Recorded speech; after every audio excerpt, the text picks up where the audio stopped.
بسم اللہ الرحمن الرحیم۔ شروع اللہ کا نام لے کر جو بڑا مہربان اور نہایت رحم فرمانے والا ہے۔ محترم ناظرین السلام علیکم۔ حضرت آدم علیہ السلام کی وفات جمعۃ المبارک کے دن ہوئی۔ فرشتے خوشبو اور کفن جنت اور حریم اقدس سے ساتھ لائے۔ حضرت شیش علیہ السلام سے تعزیت کی اور انہیں وصیت فرمائی۔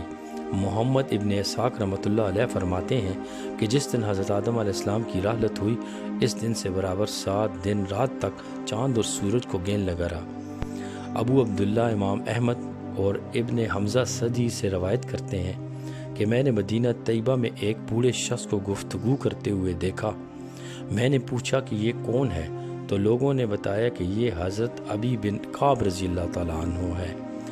آپ فرما رہے تھے کہ جب حضرت آدم علیہ السلام کی وفات کا وقت قریب آیا تو آپ نے اپنے بیٹوں سے فرمایا، اے میرے بیٹو، مجھے جنت کے پھلوں کی کھانے کی خواہش ہو رہی ہے۔ آپ علیہ السلام کے بیٹے پھلوں کی تلاش میں نکل کھڑے ہوئے۔ رستے میں فرشتے ملے جن کے ہاتھ میں کفن، خوشبوئیں، کلہاڑے، بیلچے اور ٹوکریاں تھیں۔ فرشتوں نے ان سے پوچھا، اے آدم کے بیٹو، کیا ارادے ہیں؟ کیا تلاش کر رہے ہو؟ تم کہاں جا رہے ہو؟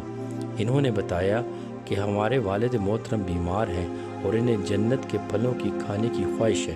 فرشتوں نے کہا، واپس آ جاؤ، تمہارے والد وفات پا گئے ہیں۔ وہ آئے اور جب حضرت حوا نے انہیں دیکھا تو حضرت آدم علیہ السلام کے پیچھے چھپ گئیں۔ حضرت آدم علیہ السلام نے فرمایا، مجھ سے دور ہو جا، میں تجھ سے پہلے آیا ہوں، میرے اور میرے رب کے فرشتوں کے درمیان حائل نہ ہو۔ فرشتوں نے حضرت آدم علیہ السلام کی روح قبض کر لی، انہیں غسل دیا، کفن پہنایا اور خوشبو لگائی، پھر ان کے لیے قبر کھودی اور لحد تیار کی۔ اس کے بعد ان کی نماز جنازہ ادا کی، انہیں قبر میں رکھا اور مٹی برابر کر دی۔ پھر حضرت آدم علیہ السلام کے بیٹوں کو بتایا کہ یہ ہے تجہیز و تکفین کا طریقہ۔